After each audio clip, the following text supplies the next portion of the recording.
Okay, bumper time. So obviously the car works, but we need to get the bodywork kind of sorted so we can get it back together.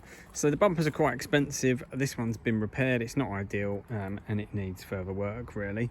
So, well, for starters, this is all just totally loose down here, which is no good. But the main issue here is there's a crack along here, and then down here. So as the car's had an accident, it's pushed the middle of the bumper, and then that's just sort of bent that up like that, and it's cracked that along there. So the wonderful body shop who've had this have done obviously a terrible job, but that's not really acceptable.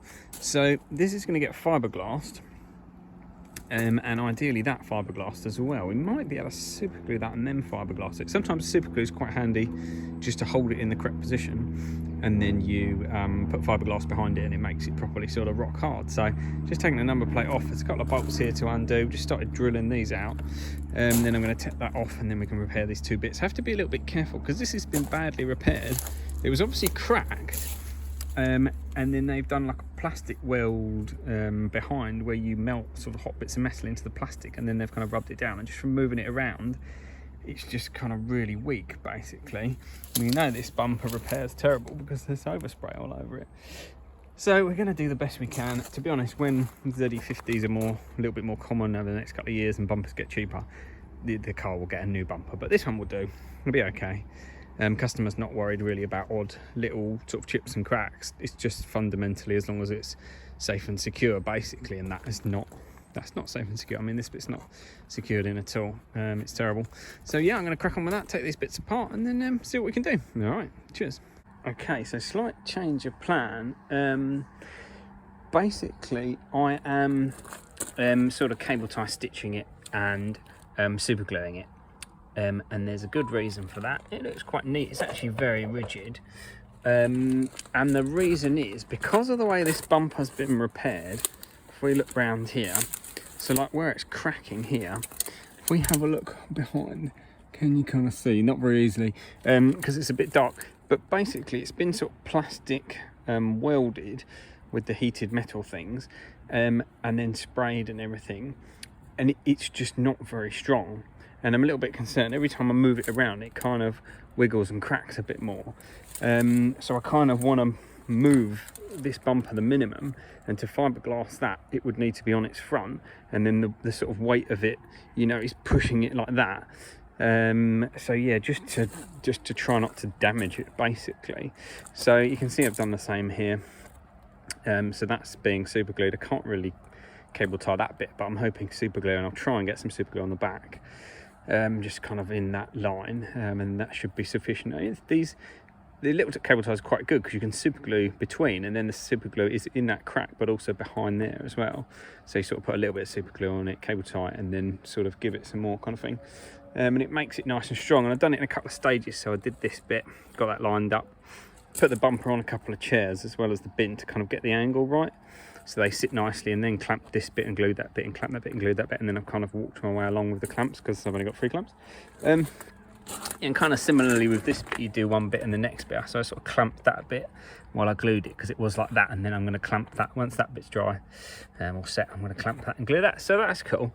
I am quite worried about this next bit. So this part, let's take this over here.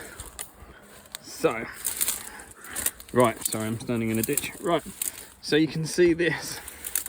I need to adjust this so you can see it properly. Right. So you can see the size of this. You can see those 2 dots are there. So there should be this whole section on the bumper which secures it onto the slam panel, which is just not there. It's broken off where that sort of fold is. So basically I've got to pop all of this out, and I'm quite worried that this is going to crack where it's been previously repaired. But we don't have a lot of choice. I'm going to have to put the bumper down kind of the right way up, and just be really careful with it. I think I've got a couple of old pillows somewhere, and I might just grab them just to kind of, yeah, try and keep it from wiggling around too much. But I've also got to pop all this apart. So around the charging socket, you can see all those clips where that's all clipped in. It's kind of not designed to come out. So I'm going to have to kind of lever those, and then the bumper's going to get weaker. But yeah, it's got to be done basically, because it doesn't secure on properly. It was literally cable tied on the bumper at the top of that hole, and there's like a crack there, and there's just no option. What I might do, I can cut the bottom of this, can't I? Because we don't want this piece. So that bit around the charge port that's in there could potentially just be cut very gently. But we'll see. The show must go on. Yeah, it's got to be done. So yeah, we'll see what we can do. And I'll check back in with you when I've got a bit further. All right, cheers. Okay, hurrah. We've done it. My word. What a faff. So this is the part that's broken. If we just put those sort of next to each other, you can kind of see what's going on there. So that whole section there is just totally missing, which is no good. The bumper was held in with a cable tie at the top, so that's obviously not acceptable.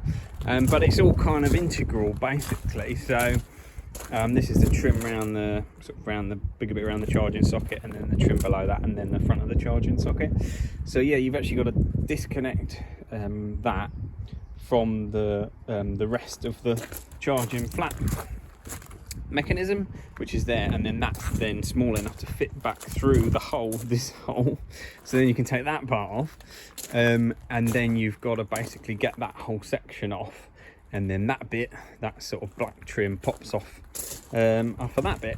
So this one isn't perfect, but I've got basically like some bumper black, and that is absolutely acceptable. Little scratch there, but that's all structurally fine. A little bit of visual, but that's absolutely fine. Yeah, so you can sort of see that crack hasn't got any bigger, fortunately. That's like a reinforcing thing. You just sort of pull out the back. If we go around the back, so where that crack is, yeah, you can see just there that it's had a plastic or sort of a metal, heated metal staple thing pushed into the plastic.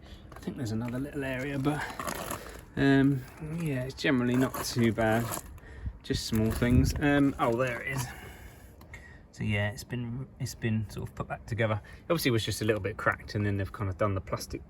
There's like a heated element thing you can get. It's a heated staple goes through. But anyway, while I'm here, this has got to be fixed as well. So I think these are just spade connects in here when I looked before, so I need to do that while I'm here as well.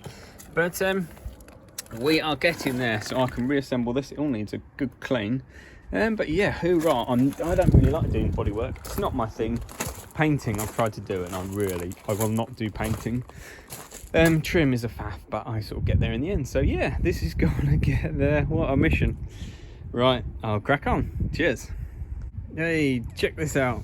Job done. We've got a whole bumper. Fantastic. Actually, not too bad how it comes apart. So we've not made that little crack any bigger. We've not opened anything else up. This is just a little bit grubby because I kind of washed in that channel because it was really filthy. Yeah, so that's fantastic. So we now have the actual flap that goes onto the slam panel and bolts down, rather than just cable ties holding the front bumper on, which is much of an improvement. So yeah, I'm going to put a little bit of bumper black, particularly just in there, just to make that look a little bit better. But yeah, winner. So I suspect at some point this car will just have a new front bumper. This one's not bad, but just to, you know, if they want to tidy it up in the future. But yeah, it's all good. There is still, so if you watch the earlier videos, there's a trim missing in there, and that basically I can't get hold of. It's just like a flat sort of bit of trim that covers those gaps. It's not a big issue. So yeah, that's just going to stay like that for now. Basically, that is functional, safe. It looks a lot better when you sort of open the bonnet. It will do, because it'll actually have the proper things in place. So the new slam panel and the new flap there that's actually meant to be there. Yeah, but a little bit of a faff, but that actually can all come apart. Yeah, if you've got some sort of basic tools, that is all possible. So yeah, cool, good stuff. That is ready to go back on. All right, catch you later.